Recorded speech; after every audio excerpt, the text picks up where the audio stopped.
ଈଶ୍ୱର କଥା ଭାରି ମନେ ପଡ଼ୁଛି।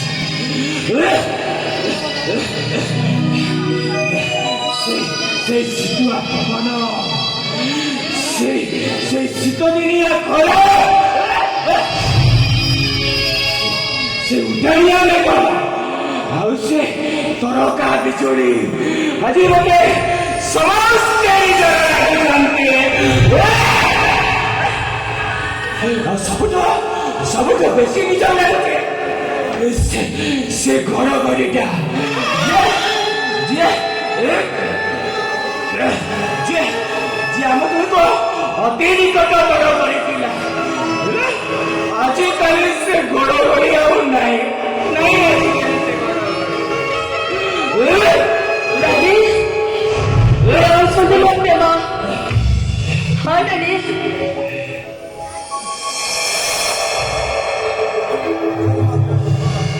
ପୃଥିବୀର ପ୍ରଥମ ବାପ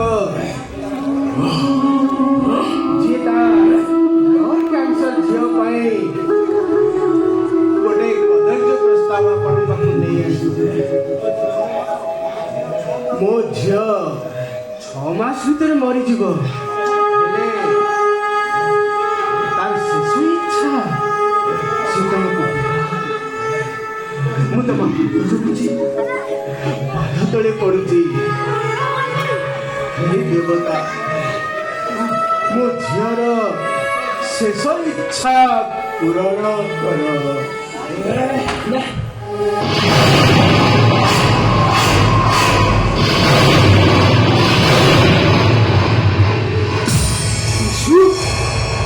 ତମେ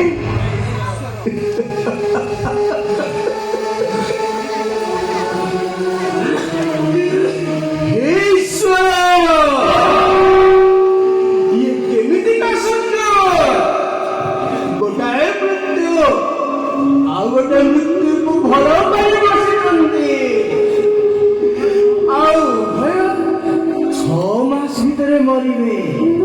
ତଥାପି ତାଙ୍କର ଶେଷ ଇଚ୍ଛା ସେମାନେ ବଦଳି ବସିବେ। ଯଦି ଏ ଦେଇପାରିଲ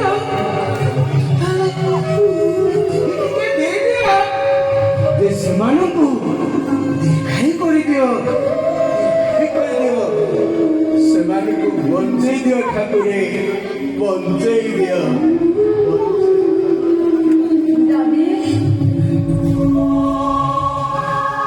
ଆପଣଙ୍କ କଥାବାର୍ତ୍ତାରୁ ମୁଁ କିଛି ବୁଝିପାରିଲିନି। ମୋ ପରି ଈଶ୍ୱରଙ୍କର 6 ମାସ ଇଚ୍ଛା କଣ ହେଇଛି? ଈଶ୍ୱରଙ୍କର କଣ ହେଇଛି ଦାଦି? କଣ ହେଇଛି? ଈଶୁ ବି ତୋରି ପରି ଜଣେ ବ୍ଲଡ୍ କ୍ୟାନ୍ସର ପେସେଣ୍ଟ।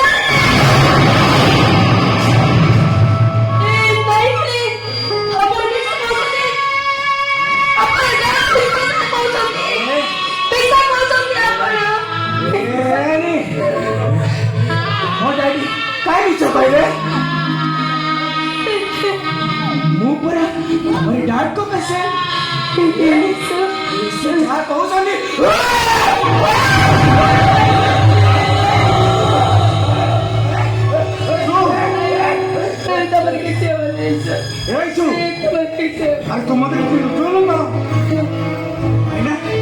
ତମର ମଲେ ଏତେ ରକ୍ତ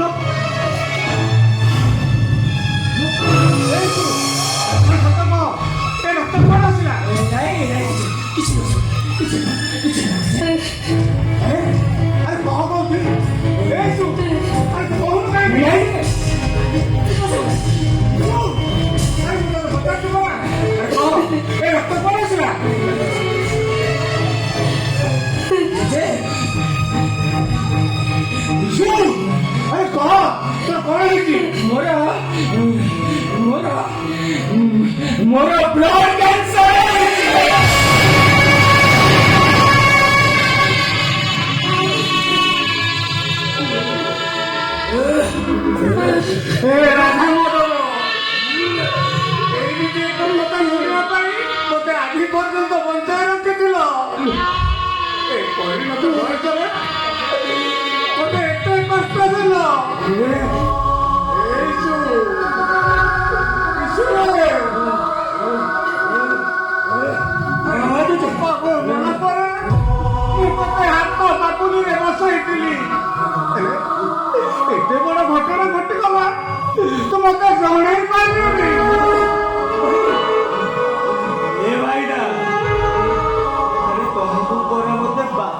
ଯିବାକୁ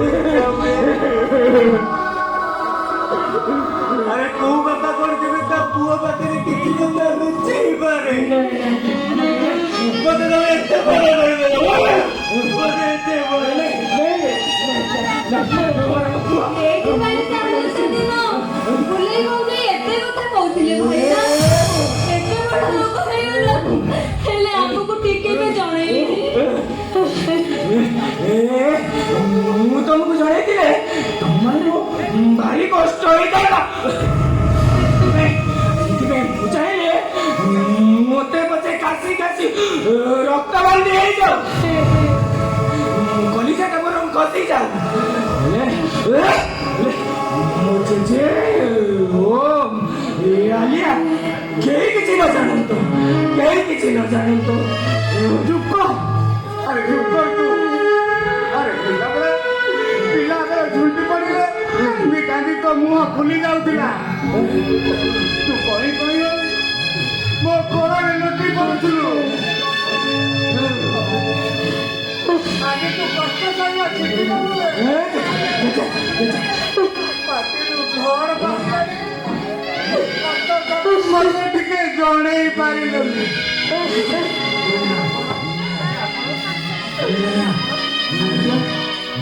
କଣ ଏ ମୁଁ ଆଣିର ଡାଡି ହଁ ନେଇଯାଆନ୍ତୁ ଆଣିକୁ ଏ ବାହାଘର ଆଉ ହେଇପାରିବନି। ଆପଣ ସେମିତି କୁହନ୍ତୁନି, ଏ ବାହାଘର ହବ। ନାଇଁ ରେ ମା ମୁଁ ଏବେ ଏଠିକି ସ୍ୱାର୍ଥପର ହେଇପାରିବିନି। ତୋ ପରି ଝିଅ ପ୍ରତି ମୁଁ ଅନ୍ୟାୟ କରିପାରିବିନି। ଆପଣ ସେମିତି କିଛି କହନ୍ତୁନି।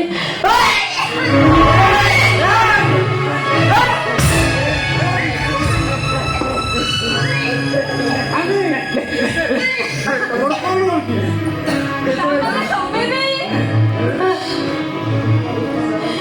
ମୁଁ ବି ଜଣେ ବ୍ଲଡ କ୍ୟାନ୍ସର।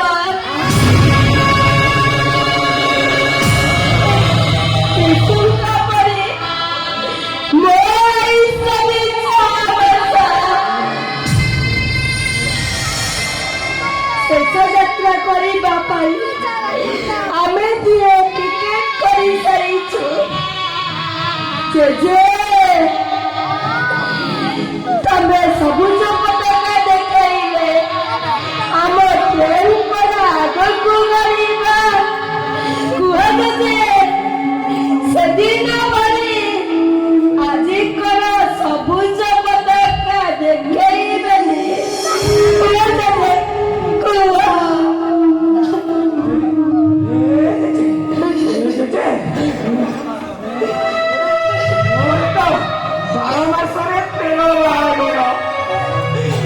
ପ୍ରଥମ ସ୍ତ୍ରୀଟା ମରିଗଲା, ଆଉ ଦ୍ୱିତୀୟ ସ୍ତ୍ରୀଟା ଛାଡ଼ି ଚାଲିଗଲା, ଆଉ ତୃତୀୟ ସ୍ତ୍ରୀଟା ଏବେ ଯାହାକୁ ଗ୍ରହଣ କରିବାକୁ ଚାହୁଁଛି ସେ ମୋ ଆଗକୁ ଯିବ ନା ସେ ମତେ ଛାଡ଼ପତ୍ର ଦବ।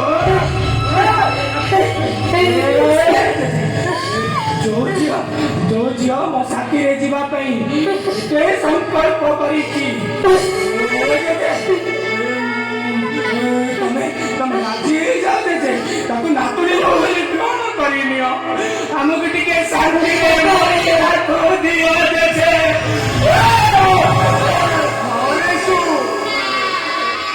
ତମ ବାହାରକୁ ବିରୋଧ କରିବିନି, ତମେ ଏକାଠି ମାରିବ।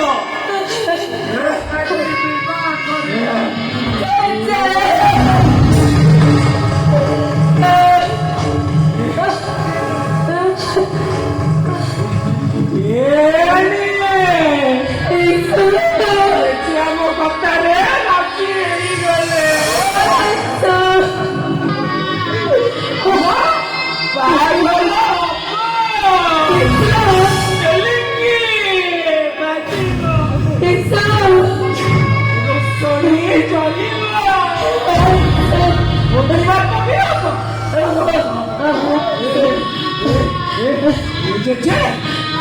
ମୋ ପାଇଁ ଜିଅନ୍ତା ଠାକୁର ମୋ ମୋ ବାହାଘରର ଭୋଜିଟା ନା ତମେ ପ୍ରଥମେ ଗାଇବ। ତମ ଭଳି ଈଶ୍ୱର ମୋ ଭୋଜି ଖାଇଲେ ନା ଆମ ଦାମ୍ପତ୍ୟ ଜୀବନଟା ଭାରି ସୁଖମୟ ଭାରି ସୁଖମୟ।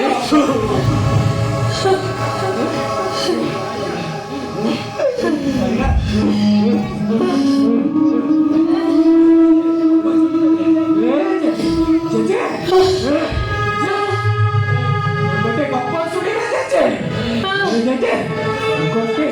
ଗୋଟେ ଦେଶରେ ଗୋଟେ ସାଧବ ପୁଅ ଥିଲା। ତାର ଗୋଟେ ବଡ ମୁଖ ହେଇଥିଲା।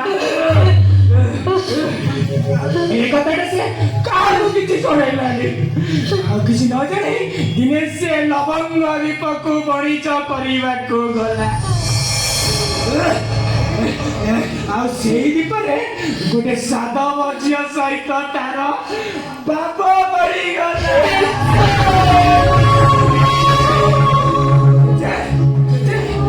ସେ ଦୁଇଙ୍କର ଜାତକ ଏମିତି ମିଶୁଥିଲା ଯେ ସାଧବ ପୁଅଟା ଯୋଉ ରୋଗରେ ମରିଗଲା ସାଧବ ଝିଅକୁ ଠିକ ସେଇ ରୋଗ ହେଇଥିଲା। এই কথা ତାଙ୍କ ଦୁହିଁଙ୍କ ପରିବାର ଲୋକ ଜାଣିଥିଲେ। ତଥାପି ତାଙ୍କ ମନ ରଖିବା ପାଇଁ ରାଜି ହେଇଗଲେ। ସେମାନଙ୍କ ବାହାଘର ରୋଷଣୀ ବାଜିଲା, ଭୋଜି ଭାତ ହେଲା। ପରେ କଣ ହେଲା ଜାଣିଛ? ସାଧବ ଝିଅ ବେଦି ଉପରକୁ ଗଲେ। ବେଦି ଉପରେ କଣ ଲେଖେ ଯେ ସେମାନେ ଦି ଜଣ ଯାକ ଟଳି ପଡିଲେ। ସମସ୍ତେ ସେଠିକି ଆସିଲେ। ଆସିଲା ବେଳକୁ କେହି ନଥିଲେ। ଏ ଗପ ପ୍ରଥମରୁ ତମେ ତମେ ଭାବୁଥିବ ଏ ଗପ ମୋର କହୁଛି। ଏଇ ଗପଟା ଶୁଣିଲା ପରେ ଜାଣିପାରୁଥିବ ଏଇଟା ମୋ ଗପ ନୁହଁ, ଏଇଟା ସେଇ ସାଧବ ପୁଅର ଗପ।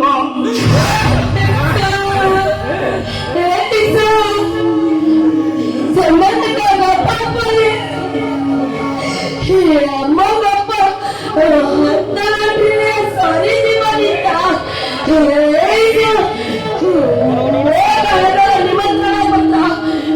ମୁଁ ତମକୁ ଦେବି ଆଉ ତମ ନିମନ୍ତ୍ରଣ ପତ୍ର ତମେ ମତେ ଦବ ନା?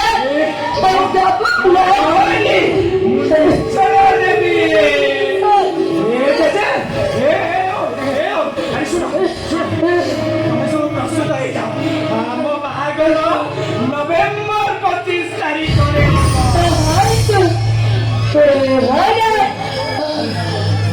ଯୋଉ ନଭେମ୍ବର 25 ଆମ ପ୍ରେମ ଆରମ୍ଭ ହେଇଥିଲା, ସେଇ ନଭେମ୍ବର 25 ତାରିଖରେ ଆମ ବାହାଘର ହବ ଲାଗେ। ସେଇ ମହୋତ୍ସବ କଥା ମନେ ପଡିବ। କାହିଁକି ନା ମହୋତ୍ସବ କଥା ମନେ ପଡିବ।